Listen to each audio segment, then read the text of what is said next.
আগের দিন আমরা যেটা পড়েছিলাম সেটা হচ্ছে দেখো ফটোসিনথেসিসের যেটা লাইট ফেজ যেটা ছিল, লাইট রিয়াকশন, সেই লাইট ফেজ আর লাইট রিয়াকশন যেটা, সেটা আগের দিন আমরা পড়েছিলাম, তাই তো? পড়ার সময় আজকে আমরা যেটা পড়বো সেই জিনিসটা হচ্ছে অ্যাকচুয়ালি ডার্ক ফেজ, ঠিক আছে? অন্ধকার দশা যে ঘটনাটা, সেটা আমরা পড়বো। এবার একটুখানি জাস্ট একবার লাইট ফেজের কিছু ঘটনা দেখে নাও, যে আগের দিন যখন আমরা লাইট ফেজ প্রক্রিয়াটা পড়েছি, সে লাইট ফেজের ক্ষেত্রে এখানে আমরা দেখেছিলাম যে বেশ কতগুলো জিনিস এখানেতে পাওয়া যাচ্ছে। লাইট ফেজ থেকে আমরা বেশ কতগুলো জিনিস এখানে পাচ্ছি, যে জিনিসগুলো আমাদের পরবর্তী পর্যায়েতে ডার্ক ফেজেতে দরকার লাগবে। এবার লাইট ফেজ থেকে যদি আমায় বলা হয় যে লাইট ফেজের অ্যাকচুয়ালি বাই প্রোডাক্ট কি, মানে লাইট ফেজ থেকে আমরা কি কি জিনিস পাই, তাহলে সবার প্রথম দেখো 1 নম্বর যে জিনিসটা এখান থেকে পাচ্ছি সেটা হচ্ছে অ্যাকচুয়ালি 18 অণু এটিপি, 18 মলিকিউল অফ এটিপি, প্রথম যেটা আমরা পেলাম। সেকেন্ড লাইট ফেজ থেকে যে জিনিসটা পাওয়া গেছে সেটা হচ্ছে দেখো NADPH, ঠিক আছে? সেকেন্ড যে জিনিসটা পাওয়া যাচ্ছে সেটা হচ্ছে NADPH, যেটা অ্যাকচুয়ালি কি হাইড্রোজেনকে ক্যারি করে NADP প্লাস মলিকিউলটা যাচ্ছে। যে হাইড্রোজেনটা তৈরি হয়েছে কোথায়, H প্লাস আয়নটা তৈরি হয়েছে কোথায়, গ্রানা, সেই গ্রানা থেকে ওটা শিফট করছে কোথায়, সেটা হচ্ছে স্টোমার মধ্যে। তাহলে সেকেন্ড বাই প্রোডাক্ট যেটা, সেটা এখানে রয়েছে। থার্ড বাই প্রোডাক্ট যেটা আমরা এখানে পাচ্ছি সেটা হচ্ছে দেখো ওয়াটার মলিকিউল। তৃতীয় বাই প্রোডাক্ট যেটা আমরা পাচ্ছি সেটা হচ্ছে ওয়াটার মলিকিউল। আর সব থেকে লাস্ট ফোর্থ যে বাই প্রোডাক্ট যেটা লাইট ফেজে আমরা পাই সেটা হচ্ছে অ্যাকচুয়ালি দেখো অক্সিজেন মলিকিউল। তাহলে যখনই লাইট ফেজ প্রসেসটা চলছে, এই লাইট ফেজ প্রসেসটাতে 4টে আমরা বাই প্রোডাক্ট পাচ্ছি। একটা হচ্ছে 18 মলিকিউল এটিপি, সেকেন্ড হচ্ছে NADPH, থার্ড হচ্ছে ওয়াটার মলিকিউল, আর ফোর্থ হচ্ছে যেটা, সেটা হচ্ছে অক্সিজেন। এর মধ্যে ফার্স্ট আর সেকেন্ড অর্থাৎ 18 মলিকিউল এটিপি আর অন্যদিকে NADPH, এই দুটো জিনিসই অ্যাকচুয়ালি চলে যাবে যেটা, সেটা স্ট্রোমায়। কারণ এই দুটো জিনিসই ইউটিলাইজ হবে কোথায়, সেটা হচ্ছে ডার্ক ফেজে। আর অন্যদিকে ওয়াটার মলিকিউল আর অক্সিজেন যে দুটো জিনিস রয়েছে তারা কিন্তু সরাসরি ওখান থেকে বেরিয়ে চলে যাবে। ওই কেমিক্যালগুলোর আর ফার্দার কিন্তু কিছু হবে না। জল যেটা, সেটা বাইরেতে বেরিয়ে যাচ্ছে, সেটা সাইটোপ্লাজমের মধ্যে থেকে যাচ্ছে। আর অন্যদিকে অক্সিজেন যেটা তৈরি হচ্ছে সেটা আমরা জানি যে পাতার ক্ষেত্রে, লিফের ক্ষেত্রে যে স্টোমাটা বা পত্ররন্ধ্র থাকে, সেটার মাধ্যমে ওই অক্সিজেনটা অ্যাকচুয়ালি বেরিয়ে চলে যাবে, যেটা অন্যরা সেই জিনিসটাকে ইউজ করবে। মানে আমরা এই যে বাতাস থেকে যে ইনহেল করছি অক্সিজেন, সেই অক্সিজেনটা আসছে কোত্থেকে, সেটা হচ্ছে ফটোসিনথেসিসের এই প্রসেসটা থেকে। এবার আমরা চলে আসছি দেখো সেকেন্ড ফেজ, যেটা ডার্ক ফেজ, অর্থাৎ যে ঘটনাটা স্ট্রোমার মধ্যে ঘটছে সেটা। এবং লাইট ফেজ থেকে দুটো জিনিসকে ডার্ক ফেজ ইউটিলাইজ করবে, একটা হচ্ছে 18 মলিকিউল এটিপি, আর সেকেন্ড যেটা রয়েছে সেটা হচ্ছে NADPH। এবার সেই ঘটনাটা সম্পর্কে আমরা একটুখানি পড়বো যে কিভাবে কি কাজটা করছে। তাহলে আমি এই বোর্ড ওয়ার্কটা এখানটা মুছে দিই, কারণ এটা লাইট ফেজ ছিল। এবার আমরা যেটা পড়তে স্টার্ট করব সেটা হচ্ছে অ্যাকচুয়ালি ডার্ক ফেজ।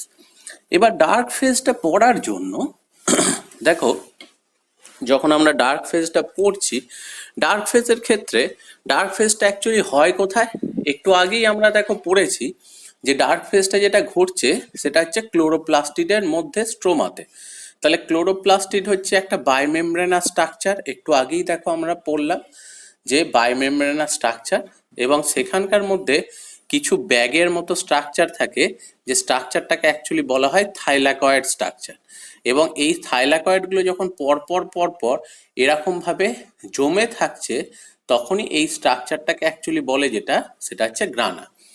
আর বাকি যে অংশটা রয়েছে সেইটা হচ্ছে অ্যাকচুয়ালি স্ট্রোমা। তাহলে লাইট ফেজেতে দেখবে এই কনসেপ্টটার কথাই আমরা পড়েছি। এবার একটা জিনিস দেখো, যে যখনই ডার্ক রিয়াকশনটা চলতে যাবে, সবার প্রথম ডার্ক রিয়াকশনে যেটা হয়, খুব সিম্পল প্রসেস বলেছি একদম প্রথমেই, যে কার্বন ডাইঅক্সাইড রিডিউসড হয়, অর্থাৎ কার্বন ডাইঅক্সাইডের সাথে হাইড্রোজেন মলিকিউল অ্যাটাচড হবে এবং সে অ্যাকচুয়ালি তৈরি করবে যেটা, সেটা হচ্ছে গ্লুকোজ মলিকিউল। এটাই হচ্ছে ডার্ক ফেজ। এবার সবার প্রথম দেখো, আমরা জানি যে আগেই পড়েছি যে গ্রানা থেকে অ্যাকচুয়ালি হাইড্রোজেন নিয়ে বেরোচ্ছিল কে, সেটা হচ্ছে NADP প্লাস। এবং সে হাইড্রোজেনটাকে নিয়ে যখন বেরোচ্ছে তখন সেখানেতে কি হিসেবে বেরোচ্ছে, NADPH। এবার এ কি করবে, হাইড্রোজেন মলিকিউলটাকে দিয়ে দেবে কোথায়, সেটা হচ্ছে কার্বন ডাইঅক্সাইডকে। কিন্তু একটা জিনিস ভেবে দেখো, যে পাতার যে স্টোমাটা, সেই পাতার স্টোমাটা দিয়ে অ্যাকচুয়ালি সবসময় কিন্তু বাইরের এনভায়রনমেন্ট থেকে গ্যাস আসছে। এবার যে গ্যাসগুলো আসছে তার মধ্যে তো অনেক রকমই উপাদান রয়েছে, অনেক রকমই কম্পোনেন্ট রয়েছে। পার্টিকুলারলি CO2ই কেন অ্যাবজর্ব হয়? যেমন খুব কমন একটা জিনিস ভাবো, যে যখন আমরা ইনহেল করি, আমরা যখন বাতাস নিই বাইরে থেকে, তখন বাতাস যেটা প্রবেশ করে সেখানকার মধ্যে সব ধরনের রয়েছে, নাইট্রোজেন রয়েছে, কার্বন ডাই অক্সাইড রয়েছে, অক্সিজেন রয়েছে। এবার দেখো, যখন আমি ইনহেল করছি, আমার লাংসের যে বাতাসটা ঢুকেছে তার কিন্তু ম্যাক্সিমামটাই, মানে প্রায় 79% যেটা, সেটা কিন্তু নাইট্রোজেন। অন্যদিকে দেখো, অক্সিজেনের পার্সেন্টেজ তুলনামূলক কম, 20.60%। তাহলে ন্যাচারালি বুঝতে পারছো অক্সিজেনের পার্সেন্টেজ কম। তবু যখন আমরা ইনহেল করছি, তখন কিন্তু আমাদের রক্তেতে, লাংস থেকে যখন রক্ততে গিয়ে কোনো গ্যাস মিশছে, নাইট্রোজেন যদিও বেশি আছে, তবু নাইট্রোজেন কিন্তু মিশছে না। নাইট্রোজেন যে পার্সেন্টেজে ঢুকছে অ্যাজ ইট ইজ ওটা বেরিয়ে চলে আসছে। কোনটা অ্যাকচুয়ালি ব্লাডে মিশছে সেটা হচ্ছে সেকেন্ড হাইয়েস্ট, যার অ্যাকচুয়ালি যদি পরিমাণটা দেখা যায় সেটা হচ্ছে 1/4 নাইট্রোজেনের। সেটা গিয়ে অক্সিজেনটা গিয়ে মিশছে ব্লাডে। কেন? কারণ অ্যাকচুয়ালি আমাদের ব্লাডের মধ্যে হিমোগ্লোবিন বলে একটা কম্পোনেন্ট আছে, যে হচ্ছে অক্সিজেন কেরিয়ার। যেহেতু আমাদের ব্লাডের মধ্যে কোনো নাইট্রোজেন কেরিয়ার নেই, সেই জন্য নাইট্রোজেন কখনোই ঢুকলেও সেটা কিন্তু ব্লাডে ডিজলভ হয় না। যেহেতু ওখানে দেখো অ্যাকচুয়ালি অক্সিজেন কেরিয়ার আছে, সেই জন্য অক্সিজেনের জন্য ও কিন্তু ওই কেরিয়ারটা থাকার জন্য ওই অক্সিজেনটাই আমাদের ব্লাডের মধ্যে ঢুকছে। তাহলে সেম, যখন প্লান্টের কথাও তুমি বলছো, প্লান্টেও যখন এয়ারটা এসে ঢুকছে, তাহলে ওদের লিফের স্টোমাটা দিয়ে ঢোকার পর সেখানে নাইট্রোজেন আছে, অক্সিজেন আছে, থার্ড রয়েছে carbon dioxide. Nitrogen 79%, oxygen 20.60%, carbon dioxide 0.03%, মানে 1%ও নয়। তাহলে ভেবে দেখো, যে যখন এখানেতে স্টোমাটা দিয়ে এয়ারটা ঢুকলো, তখন ক্লোরোপ্লাস্টের স্টোমাতে CO2টা অ্যাবজর্ব হচ্ছে, বাকিগুলো অ্যাবজর্ব হচ্ছে না। তাহলে নিশ্চয়ই এখানেও কোনো একটা কেরিয়ার আছে, যে কেরিয়ার বা যে অ্যাকসেপ্টার অ্যাকচুয়ালি ওই বাতাসটা থেকে, ওই এয়ারটা যেটা ঢুকছে লিফের মধ্যে, সেই এয়ারটা থেকে CO2কে অ্যাবজর্ব করছে। তো এই যে CO2কে অ্যাবজর্ব করতে যাচ্ছে, এই CO2কে অ্যাবজর্ব করার জন্য এখানে দেখা যায় একটা কেমিক্যাল আছে, ঠিক আছে? এই কেমিক্যালটাই অ্যাকচুয়ালি কি করছে, একে অ্যাবজর্ব করছে। এবার এই কেমিক্যালটার নাম কি? কেমিক্যালটার নাম হচ্ছে RUBP, রাইবিউলোজ বিসফসফেট, বা এটাকে আগে বলা হতো আর একটা নাম, যেটাকে বলা হতো RUDP, রাইবিউলোজ ডাইফসফেট। ঠিক আছে, রাইবিউলোজ বাইফসফেট, রাইবিউলোজ বিসফসফেট, অথবা রাইবিউলোজ ডাইফসফেট, একই জিনিসের নাম। এই কেমিক্যালটাই অ্যাকচুয়ালি হিমোগ্লোবিনের মতো কাজ করে। এর কাজ হচ্ছে কি, এনভায়রনমেন্ট থেকে অ্যাকচুয়ালি CO2 যেটা আসছে, সেই CO2টাকে অ্যাবসর্ব করা। এর কাজ হচ্ছে CO2টাকে গ্রহণ করে নেয়। তাহলে RUBP সবার প্রথম যখনই বাইরের এনভায়রনমেন্টেতে CO2 রয়েছে, সেই এনভায়রনমেন্টের CO2টাকে অ্যাবসর্ব করে নিয়ে আসছে কোথায়, সেটা হচ্ছে স্টোমাটার মধ্যে। এবার সেখানেতে ওই স্টোমাটা থেকে যে CO2টা এলো, সেটা অ্যাকচুয়ালি এসছে স্ট্রোমার মধ্যে, স্টোমাটা নয়, স্ট্রোমার মধ্যে। এবার স্ট্রোমার মধ্যেতে যখন এই CO2টা এলো, এইবার এই CO2-র সাথে রিয়াক্ট করাবে কাকে, সেটা হচ্ছে এই হাইড্রোজেনকে। কিন্তু এই রিয়াকশনটা নিজে নিজে হয় না, এখানে কিছু এনার্জির দরকার পড়ে। তো সেই ঘটনাটা আমরা যদি একটুখানি খেয়াল করি, তাহলে দেখো, এনভায়রনমেন্ট থেকে সবার প্রথম আসছে কে, সেটা হচ্ছে CO2। এবার CO2 নিজে নিজে কখনো কিন্তু ডাইরেক্টলি এসে স্টোমার মধ্যে ডিজলভ হতে পারে না, সেখানে একজনাকার হেল্প লাগে, যার নাম হচ্ছে RUBP, রাইবিউলোজ বিসফসফেট, বা একটু আগে বললাম RUDP। এই কেমিক্যালটার সাথে অ্যাকচুয়ালি CO2 অ্যাটাচড হয়, এবং এই কেমিক্যাল রিয়াকশনটা ঘটানোর জন্য এখানে একটা এনজাইম কাজ করে, যার নাম হচ্ছে রুবিস্কো। রাইবিউলোজ বিসফসফেট কার্বক্সিলেজ, এই এনজাইমটা এখানে কাজ করছে এবং আরইউবিপির সাথে CO2 কে অ্যাটাচড করছে, এবং অ্যাটাচড করার ফলে যখনই দেখবে যে CO2-র অ্যাটাচমেন্ট হচ্ছে, তাহলে অবশ্যই এখানে তৈরি হবে যেটা, সেটা একটা অ্যাসিড তৈরি হবে। তো এখানে যে অ্যাসিডটা তৈরি হয় সেই অ্যাসিডটার নাম হচ্ছে PGA, ফসফোগ্লিসারিক অ্যাসিড। ঠিক আছে, তাহলে তৈরি হলো যে কেমিক্যালটা তার নাম হচ্ছে কি, ফসফোগ্লিসারিক অ্যাসিড। এবার তাহলে ফসফোগ্লিসারিক অ্যাসিড তুমি ধরে নিতে পারো এটা অ্যাকচুয়ালি কি, CO2-র সাথে আরইউবিপি যখন যোগ হচ্ছে তখন এই কেমিক্যালটা তৈরি করে। যেমন আমাদের দেহেতেও হিমোগ্লোবিনের সাথে যখন অক্সিজেন অ্যাটাচড হয় তখন ওটাকে বলে অক্সি হিমোগ্লোবিন। তাহলে তার সাথেই কিছুটা কম্পেয়ার করতে পারো যে এখানে এই স্ট্রাকচারটার নাম হচ্ছে যেটা, সেটা হচ্ছে ফসফোগ্লিসারিক অ্যাসিড। এবার এখানে কি করতে হবে, NADPH হাইড্রোজেন দেবে কাকে, এই ফসফোগ্লিসারিক অ্যাসিডকে। এবার ন্যাচারালি দেখো এই কেমিক্যাল রিয়াকশনটা নিজে নিজে হয় না, এটা ঘটাতে গেলে কিছু এনার্জি দরকার লাগে। সেই জন্য সবার প্রথম এই যে PGA যেটা রয়েছে, ফসফোগ্লিসারিক অ্যাসিড, একে সবার প্রথম সক্রিয় করতে হয়। তাহলে সক্রিয় করার কাজটা কার, সেটা হচ্ছে ATP। তো এখানেতে দেখা যায় যে ATP মলিকিউলের প্রয়োজন হয়, এবং এটিপি মলিকিউল যখনই এসে কোনো জায়গায় ইউটিলাইজ হবে, জানি আমরা সেখান থেকে বাই প্রোডাক্ট যেটা তৈরি হবে সেটা হচ্ছে ADP আর PI, ইনঅর্গ্যানিক ফসফেট, সেটা তৈরি হলো। তাহলে যখনই সেটা হলো, তাহলে ফসফোগ্লিসারিক অ্যাসিড যেটা, সেটা সক্রিয় হলো। এবার এই সক্রিয় ফসফোগ্লিসারিক অ্যাসিড এবার অ্যাটাচ হতে পারবে কার সাথে, NADPH এর সাথে। তাহলে এরপর অ্যাটাচড হচ্ছে কার সাথে, সেটা হচ্ছে NADPH এর সাথে। এবার NADPH অ্যাকচুয়ালি থেকে ও কি করবে, PGA হাইড্রোজেনটা নেবে, ওর খালি কাজ কি, হাইড্রোজেনটাকে নেওয়া। আর যখনই হাইড্রোজেনটাকে নিয়ে নেবে, তাহলে দেখো সঙ্গে সঙ্গে এখান থেকে যেটা বেরিয়ে যাবে সেটা হচ্ছে NADP+। এবার এই NADP+ যে মলিকিউলটা, সে কিন্তু আবার ফিরে যাবে কোথায়, সেটা হচ্ছে গ্রানার মধ্যে। কারণ ও জাস্ট একটা হাইড্রোজেন কেরিয়ার, যার কাজ হচ্ছে কি, গ্রানা থেকে হাইড্রোজেনটাকে নিয়ে এসে স্টোমায় দিয়ে দেয়। যেই স্টোমায় ওটা পেয়ে গেল, সঙ্গে সঙ্গে ও আবার রিটার্ন করে যাবে কোথায়, গ্রানাতে, যাতে পরবর্তী আবার হাইড্রোজেনকে নিয়ে আসতে পারে। তাহলে একটা সাইক্লিক্যাল ম্যানারে পর পর পর পর ও কি করবে, হাইড্রোজেন একটার পর একটাকে গ্রানা থেকে স্টোমাতে নিয়ে যাবে, আবার তারা রিটার্ন করে গ্রানাতে ফিরে আসবে। ঠিক আছে, মানে একদম ট্রান্সপোর্ট সিস্টেমের মতো। যেমন দেখবে বাস বা ট্রেন বা কিছু, তারা কি করে, জাস্ট গিয়ে একটা কোনো জায়গায় নামিয়ে দিয়ে চলে আসে। ঠিক আছে, যেমন স্কুল বাসের ক্ষেত্রে স্টুডেন্টদের নিচ্ছে, দিয়ে স্কুলে নামিয়ে দিয়ে সে আবার স্ট্যান্ডে ফিরে চলে আসছে, এরকমই টাইপের। এবার দেখো যে ওখান থেকে হাইড্রোজেনকে নিয়ে নিল, তাহলে যখনই অ্যাকচুয়ালি দেখো ফসফোগ্লিসারিক অ্যাসিড সবার প্রথম অ্যাক্টিভেটেড হলো এবং তারপর রিডিউসড হলো। যখনই রিডিউসড হলো, তাহলে সঙ্গে সঙ্গে আমরা জানি যে অ্যাসিড যখনই বিজারিত হয়, অ্যাসিড যখনই রিডিউসড হয়, তখন ওটা কনভার্ট হয় কিসে, অ্যালডিহাইডে। তো সেই কারণেই এটা তখন তৈরি করে যেটা, সেটা হচ্ছে PGALD, যেটাকে অ্যাকচুয়ালি বলা হয় ফসফোগ্লিসারালডিহাইড। এই হচ্ছে অ্যাকচুয়ালি কেমিক্যালটা, যে ফসফোগ্লিসারালডিহাইড এখানেতে তৈরি হচ্ছে। এবার এই কেমিক্যালটার ফার্দার রিয়াকশনটা এগোনোর আগে আমরা একটু এই গোটা প্রসেসটাকে একটু ব্যালেন্স করে নেবো, যাতে আমাদের বুঝতে একটু সুবিধা হয়।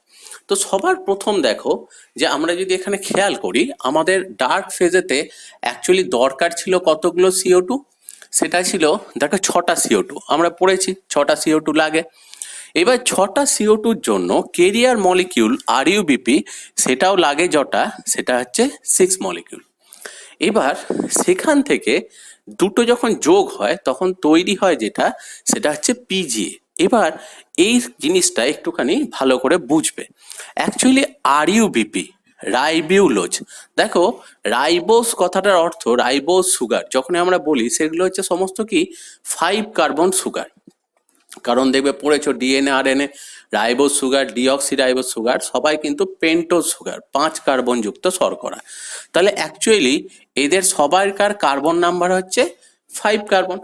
আর অন্যদিকে দেখো CO2 যেটা রয়েছে, CO2 কিন্তু 1 কার্বন মলিকিউল। ঠিক আছে, সিঙ্গেল কার্বন মলিকিউল ওখানে আছে। এবার দেখো যখন এরা রিঅ্যাক্ট করে PGA তৈরি করছে, ফসফোগ্লিসারিক অ্যাসিড যখন তৈরি করে, তখন ফসফোগ্লিসারিক অ্যাসিড প্রকৃতপক্ষে 3 কার্বন মলিকিউল, 3 কার্বনের একটা যৌগ। তাহলে একটু হিসেব করে দেখো, এখানেতে কার্বন টোটাল রয়েছে যেটা, সেটা হচ্ছে 30টা, 5 6 30। আর এখানেতে দেখো কার্বন রয়েছে কটা, সেটা হচ্ছে 6টা, 6টা CO2, 6টা কার্বন। তাহলে ন্যাচারালি টোটাল দেখো যোগ করলে যেটা আসছে সেটা হচ্ছে 36টা কার্বন। তাহলে 36টা যদি কার্বন হয়, তাহলে 3 কার্বন মলিকিউল তৈরি হবে কতগুলো, 12টা। তাহলে অ্যাকচুয়ালি পিজিএ যেটা তৈরি হয় সেটা হচ্ছে 12টা। তাহলে 12টা পিজিএ কে সক্রিয় করার জন্য অবভিয়াসলি কতগুলো এটিপি মলিকিউল লাগবে, সেটা হচ্ছে 12টা। এবং সেখান থেকে দেখো 12টা এডিপি আর 12টা পিআই সেখানে কিন্তু ইউটিলাইজ হয়ে যাবে। বোঝা গেল? এরপর দেখো প্রত্যেকটা পিজিএর সাথে একটা করে এনএডিপিএইচ অ্যাটাচ হবে, একজন করে হাইড্রোজেনকে দেবে। তাহলে ন্যাচারালি দেখো এখানে এনএডিপিএইচও যেটা দরকার সেটাও কতগুলো দরকার, সেটা হচ্ছে 12টা। এবং সেখান থেকে যখন এনএডি প্লাস তৈরি হবে, এনএডিপি প্লাস, সেখানেও তৈরি হবে কটা, সেটা হচ্ছে 12টা। তাহলে ন্যাচারালি দেখো পিজিএলডি যখন তৈরি হলো, সেই পিজিএলডি তৈরি হলো যেটা, সেটা টোটাল হচ্ছে 12 মলিকিউল পিজিএলডি তৈরি হলো। এবার দেখো পিজি এর সাথে পিজিএলডি যখন তৈরি হচ্ছে, জাস্ট হাইড্রোজেনের অ্যাটাচমেন্ট হচ্ছে, কার্বন নাম্বারের কিন্তু কোথাও কোনো চেঞ্জ নেই। তাহলে ন্যাচারালি কার্বন কিন্তু এখানেও অ্যাকচুয়ালি দেখো এরা 3 কার্বন মলিকিউলই, ঠিক আছে। তাহলে এখানে তৈরি হলো যেটা, সেটা হচ্ছে পিজিএলডি। এবার তোমার প্রশ্ন আসবে যে এখনো কই গ্লুকোজ তো পেলাম না, এর পরে অ্যাকচুয়ালি গ্লুকোজ আমরা পাবো। গ্লুকোজ কি করে পাবো, সেটা হচ্ছে এই 12টা পিজিএলডি যেটা রয়েছে, এটা এরপর দুটো দিকে ভাগ হয়ে যায়, ঠিক আছে। দুটো দিকে কি ভাগ হয়, সেটা হচ্ছে একদিকেতে চলে আসে 10টা পিজিএলডি, 10টা ফসফোগ্লিসারালডিহাইড একদিকে সেপারেট হয়ে যায়। আর অন্যদিকে দেখো দুটো পিজিএলডি ফসফোগ্লিসারালডিহাইড আর একদিকে ভাগ হয়ে যায়। এবার এই পিজিএলডি একটু আগেই আমরা পড়লাম, এরা হচ্ছে 3 কার্বন মলিকিউল, এও হচ্ছে যেটা, সেটা হচ্ছে 3 কার্বন মলিকিউল। ক্লিয়ার? তাহলে এটা গেল যেটা, সেটা হচ্ছে পিজিএলডির ব্যাপার। তাহলে একদিকে দেখো দুটো পিজিএলডি আলাদা হলো, আর একদিকে যেটা, সেটা হচ্ছে 10টা পিজিএলডি আলাদা হলো। এবার দেখো এরপর যেটা হয়, দুটো পিজিএলডি যে দিকটা আলাদা হলো, সেই দিকটাতে একটু যদি খেয়াল করো, তাহলে দুটো পিজিএলডি দেখো দুটো 3 কার্বনের মলিকিউল। অ্যাকচুয়ালি এই দুটো পিজিএলডি পরবর্তী পর্যায়েতে নিজেদের মধ্যে রিয়্যাক্ট করে তৈরি করে যেটা, সেটা হচ্ছে গ্লুকোজ মলিকিউল, C6H12O6। বোঝা গেছে? অর্থাৎ ওখান থেকে আমরা পাবো যেটা, সেটা হচ্ছে গ্লুকোজ মলিকিউল। আর অন্যদিকে একটু খেয়াল করো যে 10টা পিজিএলডি যেটা রয়েছে, দেখো এখানে যদি কার্বন নাম্বার হিসেব করো, তাহলে অ্যাকচুয়ালি দেখো এখানে আছে কটা, 30টা কার্বন। অ্যাকচুয়ালি এই যে 10টা পিজিএলডি রইলো, এরাই বিভিন্ন ইন্টারমিডিয়েট মলিকিউল তৈরি করতে করতে আলটিমেটলি তৈরি করে যেটা, সেটা পুনরায় দেখো সাইক্লিক্যাল ম্যানারে 6টা আরইউবিপি তৈরি করে দেয়। কারণ এখানেও দেখো 5 6 30টা কার্বন, এখানেও দেখো 3 10 30টা কার্বন। অর্থাৎ এই পিজিএলডিটাই আবার তৈরি করে দেয় ঘুরপথে যেটা, সেটা হচ্ছে আরইউবিপি। তার মানে প্রথমে যে আরইউবিপিটা ইনভেস্ট হয়েছিল গোটা প্রসেসটার পর, আবার কিন্তু আরইউবিপি তার 30টা কার্বনই রিটার্ন পেয়ে গেল। তাহলে এই যতগুলো কার্বন ইনভেস্ট করেছিল সব কার্বনটাই রিটার্ন পেয়ে গেল। তাহলে গ্লুকোজের মধ্যে যে 6টা কার্বন রয়ে গেছে, সেই 6টা কার্বনের সোর্স কোথায়, সেটা হচ্ছে পুরোটাই দেখো এই CO2 যে 6টা কার্বন দিয়েছিল, সেই 6টা কার্বন কিন্তু সে রিটার্ন পেলো না, সে পুরোটাই ওখানে ইনভেস্ট হয়ে গেল। তাহলে অ্যাকচুয়ালি দেখো যে CO2টা বাইরে থেকে এসছিল, তারও কিন্তু কোথাও অন্য কোনো জায়গায় যাবার জায়গা নেই। আর হাইড্রোজেন যেটা এসছিল সেও কিন্তু অন্য কোথাও গেল না, আরইউবিপি যা ইনভেস্ট করেছিল সব ফেরত পেয়ে গেল। তাহলে গ্লুকোজ যেটা বাই প্রোডাক্ট তৈরি হলো, সেই গোটাটাই অ্যাকচুয়ালি এলো কোথা থেকে, সেটা হচ্ছে ওই CO2র কার্বন অক্সিজেন এবং তার সঙ্গে সঙ্গে NADPH থেকে যে হাইড্রোজেনটা এলো, সেই হাইড্রোজেনটা। এবং এইভাবেই তারা তৈরি করলো যে প্রোডাক্টটা, সেটা হচ্ছে গ্লুকোজ। এবং এখানে একটা জিনিস খুব ভালো করে দেখো, এটিপির যে হিসেবটা রয়েছে, অ্যাকচুয়ালি ওই পিজিএ থেকে পিজিএলডি তৈরি হতে 12টা এটিপি ইউটিলাইজ হয়েছে, কিন্তু লাইট ফেজেতে অ্যাকচুয়ালি তৈরি হয়েছিল 18টা এটিপি। তাহলে বাকি 6টা এটিপি কোথায় কাজে লাগছে, অ্যাকচুয়ালি যখন এই প্রসেসটা চলছে অর্থাৎ যখন পিজিএলডি থেকে আরইউবিপি তৈরি হতে যাচ্ছে তখন এটাও কিন্তু নিজে নিজে হয় না, এখানে এনার্জি দিয়ে এই কেমিক্যাল রিয়াকশনগুলো ঘটাতে হয়। এবার এখানেতেই অ্যাকচুয়ালি দরকার লাগে যেটা, সেটা হচ্ছে বাকি 6টা যে এটিপি থাকে সেটা, এবং 6টা এটিপি ইউটিলাইজ হলে এখানে দেখো 6টা এডিপি আমরা পাবো, এবং তার সঙ্গে সঙ্গে 6টা ইনঅর্গ্যানিক ফসফেটও এখান থেকে থাকবে। তাহলে এই যে ফেজটা রয়েছে, এই যে পর্যায়টা রয়েছে, এই যে প্রক্রিয়াটা রয়েছে, এই প্রক্রিয়াটাকেই আমরা অ্যাকচুয়ালি বলি যেটা, সেটা হচ্ছে ডার্ক ফেজ। এবং এই গোটা ঘটনাটাই কোথায় ঘটছে, সেটা হচ্ছে স্ট্রোমার মধ্যে। এবং এই যে চক্র যেটা রয়েছে, এই চক্রটা সবার প্রথম ম্যালভিন কেলভিন বলে একজন সায়েন্টিস্ট এটা ডিসকভার করে, এবং তার নাম অনুযায়ী এই চক্রটাকে অ্যাকচুয়ালি বলা হয় যেটা, সেটা হচ্ছে কেলভিন সাইকেল। তাহলে কেলভিন সাইকেল যে ঘটনাটা, সেটা অ্যাকচুয়ালি কখন ঘটছে, সেটা ডার্ক ফেজে ঘটছে, এবং সেটা কোন অংশতে ঘটছে, সেটা হচ্ছে স্ট্রোমা যে অংশটা রয়েছে, সেই স্ট্রোমা অংশটার মধ্যেই এই ঘটনাটা কিন্তু ঘটছে। তাহলে এটাই গেল যেটা, সেটা হচ্ছে ডার্ক ফেজ। এবার আমরা ডার্ক ফেজ এর পরে এর মাঝের আরো ডিটেল যে ঘটনাগুলো রয়েছে, এটা একটা ওভারঅল ইন্ট্রোডাকশন লাইট ফেজ এবং ডার্ক ফেজে। এবার সেই জন্য সেই ঘটনাগুলোকে আমরা দেখলাম। এর পরবর্তী পর্যায়ে এদের আবার বিভিন্ন রকম ছোট ছোট আরো অনেক ঘটনা আছে, যেগুলো অ্যাকচুয়ালি তৈরি হওয়ার, বিভিন্ন কেমিক্যালগুলো তৈরি হওয়ার প্রসেসগুলো, সেগুলো আমরা ফার্দার যে ক্লাসগুলো রয়েছে সেই ক্লাসগুলোতে আমরা আবার সব একটা একটা করে পড়বো। ঠিক।